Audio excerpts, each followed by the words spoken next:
తెలంగాణ భవన్లో BRS working president అయితే మీడియాతో మాట్లాడుతూ అసలైంది మంత్రుల మధ్య కమిషన్ కొట్లాట జరుగుతుందని, అయితే మాట వింటలేరని, ఐఏఎస్ ని మధ్యలో బలిపశువు చేశారని తీవ్ర స్థాయిలో మండిపడ్డారు. అలాగే కేబినెట్ సెక్రటరీ స్థాయి చేరుకునే అధికారిని వాలంటరీ రిటైర్మెంట్ చేయించారు. ఇది అసలు సీఎం అల్లుడు అలాగే మంత్రి కొడుకు మధ్య టెండర్ పంచాయతీ నడిచిందని, దీనివల్లే ఎవరైతే ఐఏఎస్ అధికారి రిజ్వీ ఉన్నారో తను రాజీనామా చేయాల్సి వచ్చిందని కూడా కేటీఆర్ చెప్పారు. రైట్, ఇక ఇదే అంశానికి సంబంధించి పూర్తి డీటెయిల్స్ మా బ్యూరో చీఫ్ రాజిరెడ్డి అందిస్తారు. రాజిరెడ్డి, కేటీఆర్ చేసిన వ్యాఖ్యలను ఏ విధంగా చూడాలి? కేటీఆర్ కూడా డిమాండ్ చేస్తున్నారు. అసలు ఈ కొండ సుష్మిత చేసిన వ్యాఖ్యలకు సంబంధించి పూర్తి డీటెయిల్స్ అయితే పోలీసులు బయట పెట్టాలి. అసలు ఎవరి మధ్య ఏం జరుగుతుంది? కాంగ్రెస్ పాలనలో కూడా మన గన్ కల్చర్ నడుస్తుందని తీవ్ర స్థాయిలో మండిపడ్డారు. అప్డేట్స్ ఏంటి? మొత్తం కాంగ్రెస్ పాలనలో ఇందిరమ్మ రాజ్యం కాదు, మాఫియా రాజ్యం నడుస్తుందనేది కూడా కేటీఆర్ దుయ్యబెట్టారు. అయితే బీఆర్ఎస్ కాంగ్రెస్ ప్రభుత్వంలో ఉన్నటువంటి లోపాలను ప్రతి ఒక్కటి కూడా క్యాచ్ చేసుకోవాలని చూస్తుంది. అందులో భాగంగానే ఇప్పుడు జూబ్లీ హిల్స్ ఎలక్షన్స్ కూడా ఉన్నాయి. ఇవన్నిటిని కూడా ప్రజల్లోకి తీసుకెళ్తే కాంగ్రెస్ ప్రభుత్వంలో ఉన్నటువంటి లోటుపాట్లను లోపాలను ఎత్తి చూపితే బీఆర్ఎస్ కలిసి వస్తుంది అనేది కూడా బీఆర్ఎస్ భావిస్తుంది. అందులో భాగంగా మొదటి నుంచి కాంగ్రెస్లో జరుగుతున్నటువంటి వ్యవహారాలను, కాంగ్రెస్లో జరుగుతున్నటువంటి పరిణామాలను ఎప్పటికప్పుడు నిశితంగా పరిశీలిస్తున్నటువంటి బీఆర్ఎస్ అసలు కాంగ్రెస్ ప్రభుత్వంలో జరుగుతున్నటువంటి లోపాలను ప్రజల దగ్గరికి తీసుకెళ్తే ప్రజలే తగిన గుణపాఠం చెప్తారు, జూబ్లీ హిల్స్ ఎన్నికల్లో కలిసి వస్తుందనే ఆలోచనలో బీఆర్ఎస్ ఉంది. ఈ యొక్క నేపథ్యంలోనే అసలు ఏం జరుగుతుంది అనే అంశం పైన కులంకుశంగా ఎప్పటికప్పుడు బీఆర్ఎస్ జనాల్లోకి తీసుకెళ్లే ప్రయత్నం చేస్తుంది. ప్రెస్ మీట్లో కూడా అగ్రెసివ్గా ప్రెస్ మీట్లోకి ముందుకెళ్తుంది బీఆర్ఎస్. ఎందుకంటే ఏం జరుగుతుంది ఈ రాష్ట్రంలో, ఈ ప్రభుత్వంలో ఏం జరుగుతుంది, ఇదే అంశాన్ని పెద్ద ఎత్తున ప్రజల్లోకి తీసుకెళ్లాలని చూస్తుంది.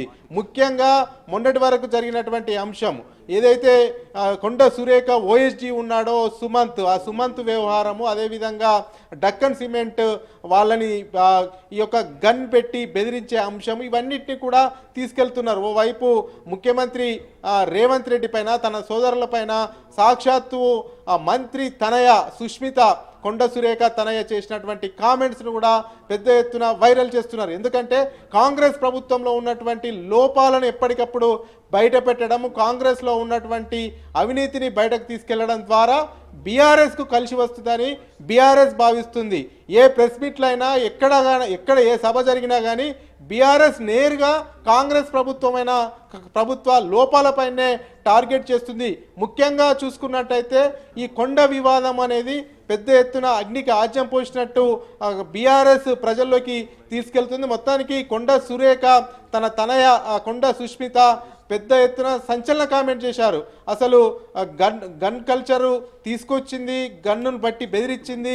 అసలు ముఖ్యమంత్రి రేవంత్ రెడ్డికి దగ్గర ఉన్నటువంటి అత్యంత సన్నిహితుడు రోహిన్ రెడ్డి పిలిస్తేనే సుమంత్ అక్కడికి వెళ్ళాడు. సుమంత్ అక్కడికి వెళ్ళిన తర్వాతనే ఈ యొక్క బెదిరింపులు జరిగింది.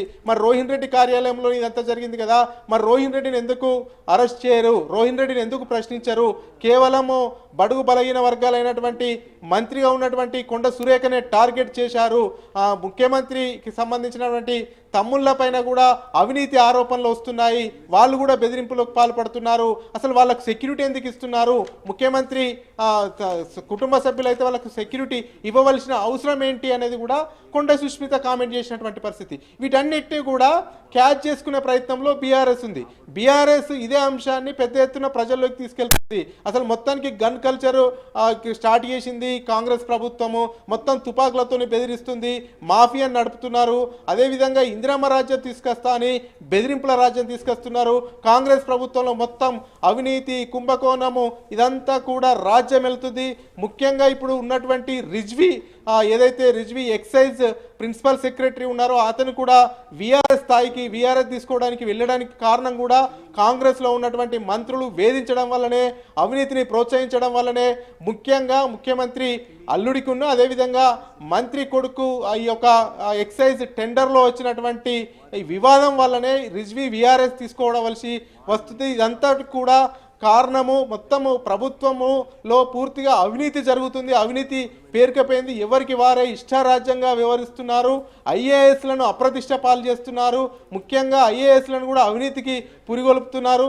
ఇప్పటికైనా మంత్రుల మాట కానీ అదేవిధంగా ముఖ్యమంత్రుల కుటుంబ సభ్యుల మాట కానీ ఎవరు విన్నా కానీ వాళ్ళు మళ్ళీ కూడా ప్రాబ్లమ్స్ ఎదుర్కోవాల్సి వస్తుంది అధికారులు. అవినీతిని అయితే ఎంకరేజ్ చేయకూడదు, మళ్ళీ వచ్చేది మా ప్రభుత్వం అనేది కూడా బీఆర్ఎస్ చెప్తుంది. ఈ అన్ని అంశాలను కూడా బీఆర్ఎస్ ప్రజల్లోకి తీసుకెళ్లి పెద్ద ఎత్తున ప్రచారం చేసే ప్లాన్ చేస్తుంది. ముఖ్యంగా ఇప్పుడు జూబ్లీ హిల్స్ ఎలక్షన్స్ ఉన్నాయి. ఈ జూబ్లీ హిల్స్ ఉప ఎన్నికల్లో ఇప్పుడు కాంగ్రెస్ ప్రభుత్వము పెద్ద ఎత్తున బీఆర్ఎస్కు బూస్టప్ ఇస్తుంది. ఎందుకంటే ఇవి కాంగ్రెస్ ప్రభుత్వం చేసేటువంటి లోపాలనే ఆయుధంగా మలుచుకొని పెద్ద ఎత్తున ప్రచారం చేయాలని బీఆర్ఎస్ భావిస్తుంది. అందులో భాగంగానే కేటీఆర్ ఈరోజు ప్రెస్ మీట్లో మొత్తం కాంగ్రెస్ సంబంధించినటువంటి మాఫియాను కానీ కాంగ్రెస్ లో ఉన్నటువంటి మంత్రుల మధ్య కొట్లాట కానీ, అదేవిధంగా ఐఏఎస్లు మంత్రుల మధ్య గ్యాప్ కానీ, కాంగ్రెస్ ప్రభుత్వంలో జరుగుతున్న అవినీతిని కానీ పెద్ద ఎత్తున విమర్శలు చేస్తున్నటువంటి పరిస్థితి అయితే కనబడుతూ ఉంది. Shalini. Right, thank you Raj Reddy.